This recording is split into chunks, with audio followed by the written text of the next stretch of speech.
बिस्मिल्लाहिर्रहमानिर्रहीम। अस्सलामु अलैकुम दोस्तों, आज का जो टॉपिक है वो प्राइवेट लिमिटेड कंपनी से किसी भी डायरेक्टर जो ऑलरेडी एग्जिस्टिंग डायरेक्टर है किसी कंपनी में, उसके रिज़ाइन का प्रोसीजर क्या है।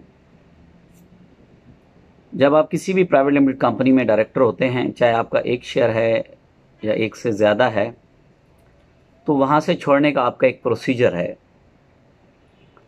आप की तरफ से एक रिज़ाइन लेटर जाएगा अपने चीफ एग्जीक्यूटिव को कि मैं इस कंपनी को छोड़ रहा हूँ। जो भी उसकी लायबिलिटीज़ और जो चीज़ हैं वो आप उसको क्लियर करते हैं, उसके बाद आप रिज़ाइन कर देते हैं। वो क्या करेंगे कि एक फॉर्म 29 फाइल करेंगे security exchange commission of Pakistan में आपके रिज़ाइन लेटर के साथ, और वो security exchange commission of Pakistan में एक प्रोसीजर के तहत जमा हो जाएगा। जब जमा होगा तो फिर security exchange commission of Pakistan जो है वो आपको कंफर्मेशन के लिए एक लेटर लिखेंगे। फिर आपने उस लेटर की कंफर्मेशन में थ्रू कोरियर ही उसको जवाब देना है कि आप इससे रिज़ाइन कर चुके हैं और आपको के फॉर्म 29 के एक्सेप्ट होने में कोई प्रॉब्लम नहीं है। उसमें जो कंफर्मेशन है, क्योंकि 84 में इस तरह का जो ऑर्डिनेंस था उसमें इस तरह की कोई जो है प्रोसीजर नहीं था, तो लोग किसी ना किसी पार्टनर का फॉर्म 29 के थ्रू रिज़ाइन करा देते थे। कई केसेस हाई कोर्ट में चल रहे हैं जिसमें रिज़ाइन करा दिया फॉर्म 29 के थ्रू, पार्टनर को पता ही नहीं होता था और वो कंपनी से बाहर हो जाते थे।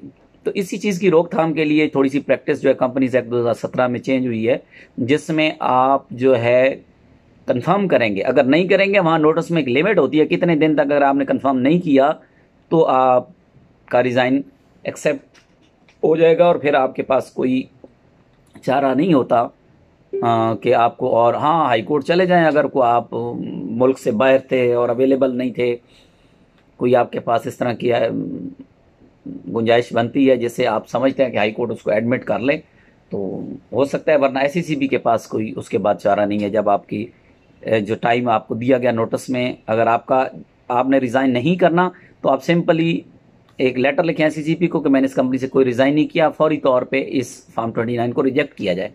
तो वो फिर चीफ एग्जीक्यूटिव को लेटर लिखेंगे कि भाई वो तो रिज़ाइन कंफर्मेशन की बजाय रिजेक्शन आ गई है तो हम इसको एक्सेप्ट नहीं कर सकते, आप फौरी तौर पर इसको विड्रॉ करें। वो आपको बुला भी सकता है रजिस्ट्रार वहाँ पे क्या इशू है। थंब, लेफ्ट थंब ज़रूरी है, साइन वही जो ऑलरेडी आप कंपनी में कर चुके हैं वो ज़रूरी हैं। और जब भी चीफ एग्जीक्यूटिव के लिए भी इसमें मैं कहूँगा कि आजकल इसकी बिल्कुल गुंजाइश नहीं है। 496 अगर कोई बंदा पढ़ ले एक दफ़ा कंपनीज एक्ट 2017 तो वो कभी भी ये गुस्ताखी नहीं करेगा कि वो अपने किसी पार्टनर का फेक साइन के साथ या थंब के साथ रिज़ाइन एसईसीपी भेज दे। अगर कोई इस तरह की कोशिश करता है तो उसको कम से कम पहले 496 को पढ़ लेना चाहिए। उसके बाद मेरे ख्याल में वो जब तक बिज़नेस करेगा इस तरह की कोई हरकत नहीं करेगा। अव्वल तो जब आप कारोबार कर रहे होते हैं तो मैं ये समझता हूँ कि छोड़ें एक दूसरे को तो इज़्ज़त से। कंपनीज नहीं भी चलती, लाजमी नहीं है कि कंपनीज चल रहे हैं, हर कंपनी चले, हर कंपनी बिज़नेस करे, नहीं चलती तो ईमानदारी से बिज़नेस करें तो चलेगा।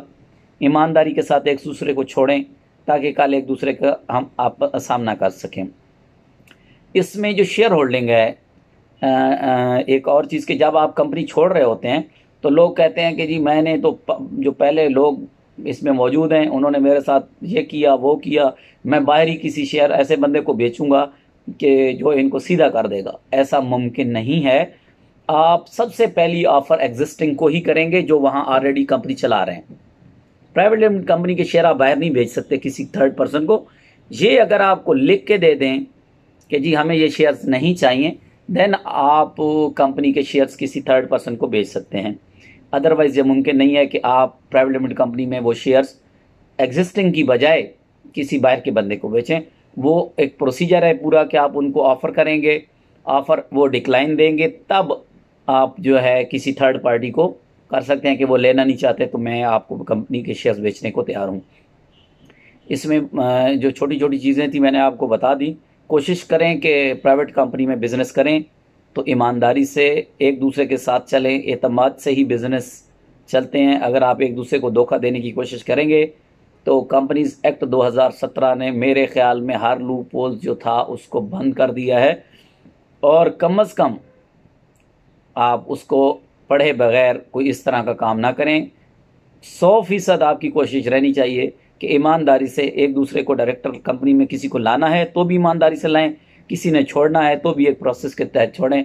अदरवाइज़ आपकी अगर ये कोर्ट की नज़र हो गया, हाई कोर्ट की नज़र केस हो गया, तो फिर आपका बिज़नेस भी तबाह हो जाएगा और कंपनी भी नहीं चलेगी, और वो जो 2 नंबरी है वो आपके गले की हड्डी बन सकती है। ये था आज का एक छोटा सा लेक्चर, और उम्मीद है कि आपको ये पसंद आएगा। अगर किसी किस्म का कोई आपके जहन में सवाल है कंपनी से रिलेटेड, कंपनी एक्ट रिलेटेड, अभी तो मैं कोशिश कर रहा हूँ कि जो बुनियादी चीज़ें हैं, जो खासकर हमारे नए वकील भाई हैं, दोस्त जो कॉर्पोरेट में प्रैक्टिस कर रहे हैं, उनको छोटी छोटी वो पूछ रहे होते हैं। बाज़ औक़ात SCCP काउंटर्स पे लोगों के साथ वहाँ बैठा बंदा भी वेल अवेयर नहीं होता इन चीज़ों से।